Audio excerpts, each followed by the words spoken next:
Assalamualaikum warahmatullahi wabarakatuh. Para subscriber Santri Nusantara dimanapun Anda berada, salam waras, salam sejahtera untuk kita semua ya. Semoga kita semua diberi keselamatan, diberi oleh Allah kesehatan. Amin amin ya rabbal alamin. Ada yang menarik untuk kita bahas kali ini, yaitu tentang Ketua Jatman. Nanti silakan disimak videonya di akhir ya. Sebelum saya putarkan videonya, saya memberikan keterangan dulu. Dia menjelaskan bahwasanya mengusap telinga itu adalah salah satu rukun wudhu. Semua orang pasti tahu lah, lebih-lebih orang pesantren, bahwasanya mengusap telinga itu adalah hukumnya sunnah. Saya ulangi lagi, mengusap telinga itu sunnah.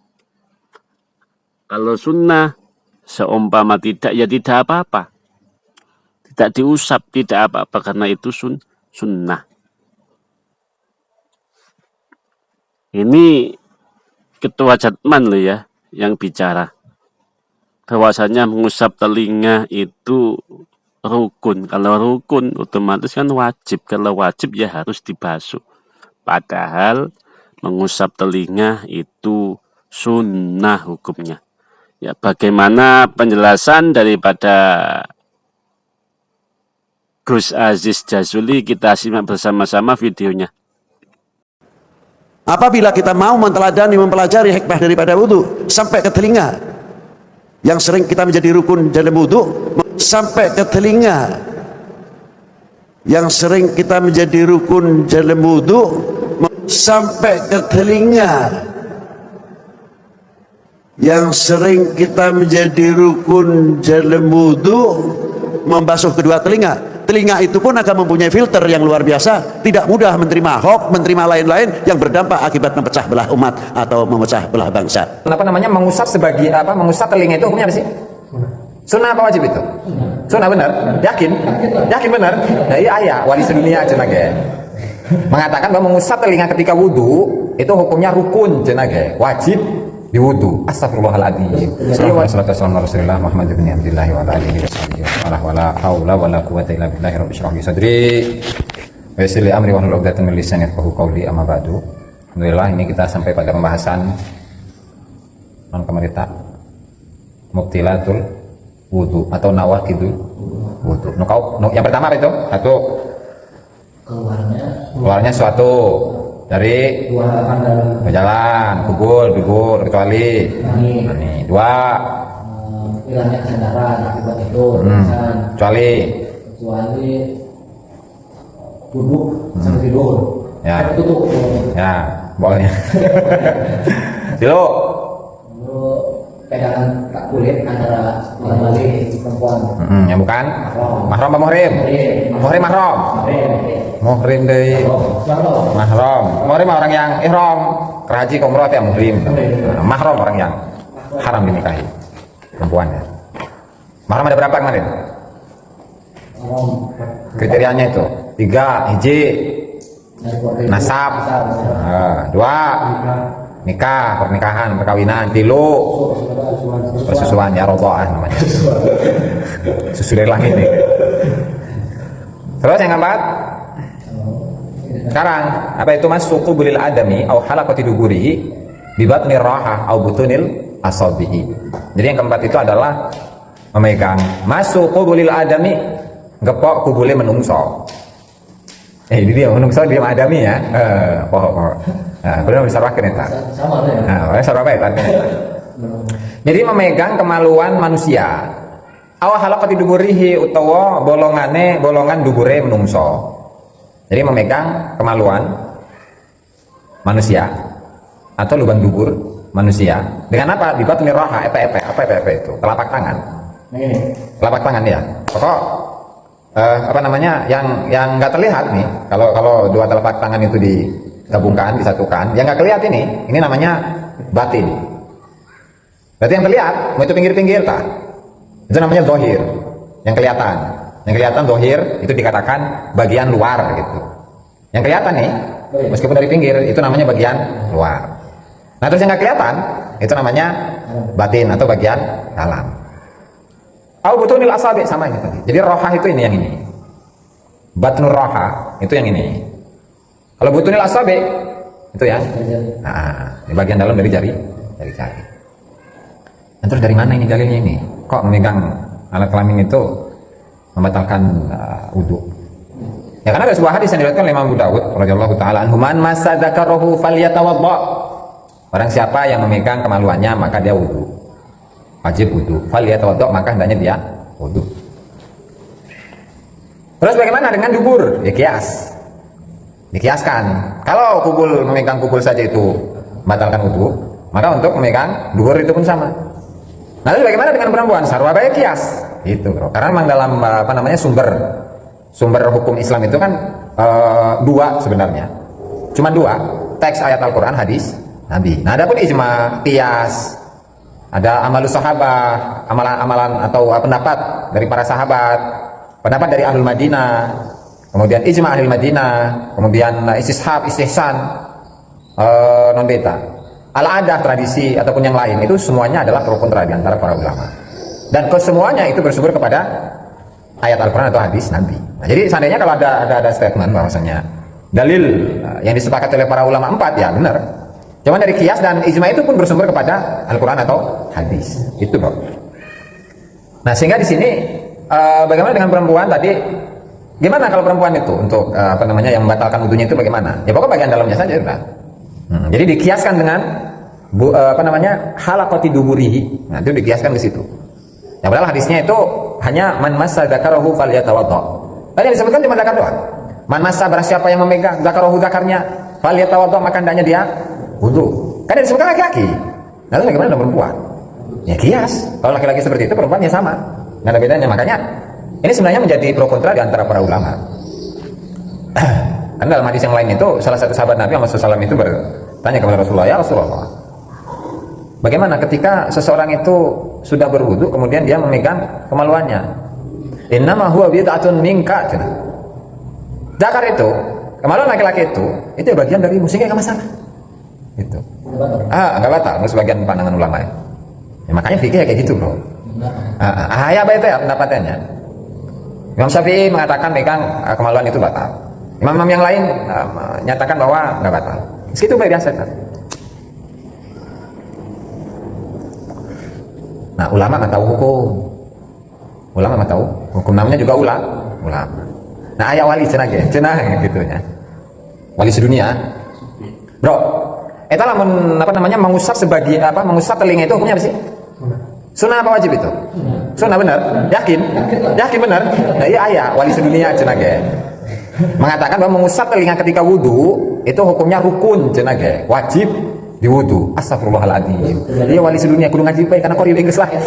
Eta ampun. Aya gitu aya goreng. Astagfirullahaladzim. Meren. Tapi enggak kayak gitu mangi. Jadi kan kalau wudu kan begini. Fangsilu wujuhakum, wajah. Wa idyakum ilal marafiq, ya kan? Wamsahu bi ru'usikum wa arjulakum ilal ka'bain. Enggak segitu doang. Di ayatnya seperti itu, ayat dalil Al-Qur'an, ayat Al-Qur'an ya. Allah nyebutkan kuping, wa udunakum, wamsahu bi udunikum. Oh, enggak ada. Nah, terus istiadat mana itu, bro? Astagfirullahaladzim, la ilaha illallah Muhammadur Rasulullah. Ayat gitu. Jadi itulah artinya apa? Kita ini sebagai umat Islam itu harus tahu lah siapa kira-kira yang jadikan pantas dijadikan suri toladan itu siapa. Meskipun dia di branding, meskipun dia itu di framing, meskipun dia itu dipromosikan untuk menjadi seorang wali sedunia sekalipun, tapi ukurannya syariat. Lah masa iya mengusap mengusap telinga itu rukun dalam wudu? Aduh, masalah. Ya Allah taala alam. Ya pertanyaan tuh ya. Enggak. Kita doang. Berbeda pendapat itu maksudnya yang berbeda. Soalnya kayak tadi kan. Apa namanya? Sebagai ulama. Ngomong nih Kang. Itu ada yang batal, ada yang enggak gitu kan. Yang benar yang mana? Yang benar mana? Benar kabeh. Nah, makanya kenapa para ulama itu mengatakan lil mujtahidi ajrani. Al musi man ijtahada wa asaba falahu ajrani. Wa man ijtahada wa akhta'a falahu ajrun wahid. Barang siapa yang berijtihad kan ijtihad. Ijtihad itu kan menggali hukum dari teks hadis, teks ayat Al-Qur'an. Kalau dia beristihad, kemudian dia sesuai dengan kebenaran, dia punya 2 pahala. Kemudian apa namanya? Kalau seseorang beristihad kemudian jelas tabayyana annahu mukhti, kelihatan atau terbukti bahwa dia itu salah, tetap dapat pahala. Nah, kemudian sebagian ulama menyatakan al-mujtahiduna musibuna. Semua orang-orang yang beristihad itu benar. Artinya apa? Nilai kebenaran itu ya masing-masing. Nisbi gitu. Kebenaran itu nisbi. Artinya apa? Bagi dirinya ya benar. Makanya kenapa Imam Syafi'i itu mengatakan ra'yi shawabun wa yahtamilul khata', wa ra'yu ghairi khata'un wa yahtamilus shawab. Pendapat saya itu benar, tapi berpotensi salah. Pendapat orang lain itu salah menurutku, tapi ada potensi kebenaran. Jadi masing-masing. Pendapat saya, meskipun saya yakin itu adalah sebagai sebuah kebenaran tapi berpotensi salah. Pendapat orang lain meskipun salah tapi berpotensi benar. Artinya apa? Semua pendapat dalam fikih itu, ya, atau mayoritas lah, nggak semuanya. Mayoritas pendapat-pendapat dalam fikih itu, kalau memang berdasarkan atas dalil, ya benar. Terus mana yang paling benar? Atau masing-masing teman? Karena nisbi kan. Karena saya misalkan pengikut mazhab Syafi'i, sehingga yang saya benar, yang saya yakini sebagai sebuah kebenaran itu adalah mazhab Syafi'i. Itu juga dengan pengikut mazhab lain. Menurut pengikut mazhab Abu Hanifah itu benar pendapat Imam Malik. Menurut pendapat Imam Malik, pengikut Imam Malik itu benar, meyakini kebenaran pendapat dari Imam Malik. Ahmad bin Hanbal pun sama, para pengikutnya itu juga menganggap pendapat dari Imam Ahmad bin Hanbal juga benar. Kayak ayat bro di kampus kita. Ajarkan kita. Itu datangnya Rasulullah kan? Ayat sama hadis kan? Hukum dijelaskan oleh Allah dan Rasulullah secara global. Itu Rasulullah itu membahas ini kan? Tentang batal itu. Ngebahas. Itu yang di pokok pakai sama Rasul itu yang mana? Nah lain. Nah justru itu kan karena ada 2 riwayat. Nah, di satu kesempatan Rasulullah mengatakan batal, di kesempatan yang lain Rasulullah tidak mengatakan batal. Itu yang bikin perbedaan pendapat. Makanya kenapa para ulama itu terkadang beda pendapat ya, karena riwayat yang dianggap atau riwayat yang dia terima itu yang mengatakan batal. Dan ulama yang lain riwayat yang mereka terima itu yang mengatakan tidak batal. Atau misalkan ketika memahami sebuah hadis atau sebuah ayat itu berbeda. Maksudnya gimana? Contoh faida tatahharna, yang ayat tentang haid itu ya. Pokoknya lah, ayat naon buat teman. Jadi itu sebagai contoh, yathurna hatta yathurna. Itu ada sebuah ayat tentang haid hatta yathurna. Nah, yathurna di sini toharo, suci kan. Nah, suci menurut Imam Syafi'i, suci itu ya seseorang yang haidnya itu sudah selesai, sudah berhenti. Nah, kemudian dia mandi. Nah, itu baru dikatakan suci. Sehingga apa efeknya? Efeknya itu ketika seorang perempuan itu sudah selesai haid meskipun belum mandi, itu boleh berhubungan badan dengan suaminya. Kalau mazhab Abu Hanifah. Nah, kalau mazhab Imam Syafi'i belum, karena ini belum masuk kriteria suci. Kenapa? Belum mandi gitu. Dan Imam Abu Hanifah punya dalilnya, Imam Syafi'i punya dalilnya. Jadi terkadang itu dari perbedaan sudut pandang dalam memahami sebuah ayat, dalam memahami sebuah hadis, sehingga muncullah banyak pandangan di situ, pemikiran. Siapa tadi seperti apa terus? Nah, tuh lihat yang paling kuat. Nah, tinggal kelasnya itu kelas muqallid ataukah bukan mujtahid ya, muqallid atau apa bahasanya itu? Nah, muttabi. Muqallid itu orang yang mengikuti secara mutlak tanpa harus mengetahui dalil-dalilnya seperti apa. Cuman kalau muttabi itu yang mengikuti dalil, kira-kira mana ini dari 2 pandangan ulama itu yang kriteria dalil-dalilnya itu lebih kuat, lebih kokoh begitu daripada pandangan ulama yang lain. Nanti terserah bebas.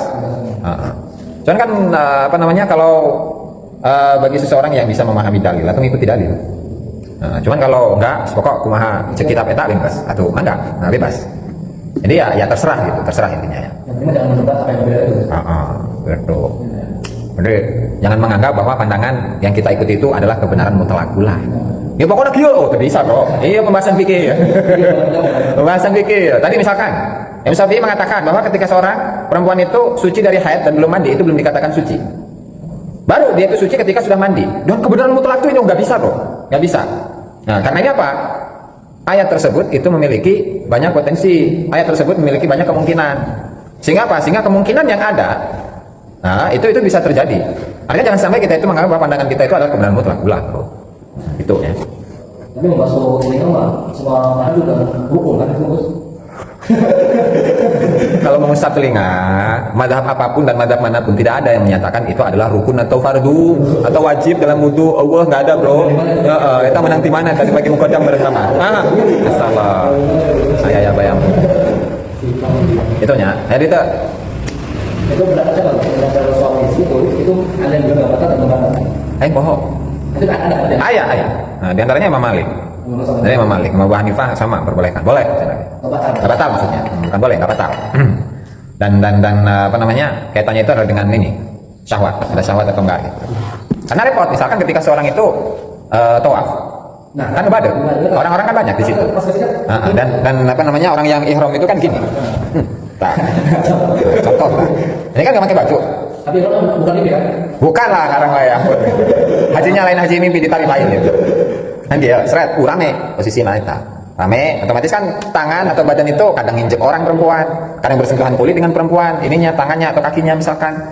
Kumaha, lamun pakai madzhab Imam Syafi'i, atuh ganti bro. Mana rame, mana luas tempatnya, masya Allah. Nah itulah istilah ummati rahmah, perbedaan pendapat di kalangan umat itu adalah rahmah kasih sayang dari Allah Taala, gitu. Oke, guys, wallahu taala alam. Assalamualaikum warahmatullahi wabarakatuh.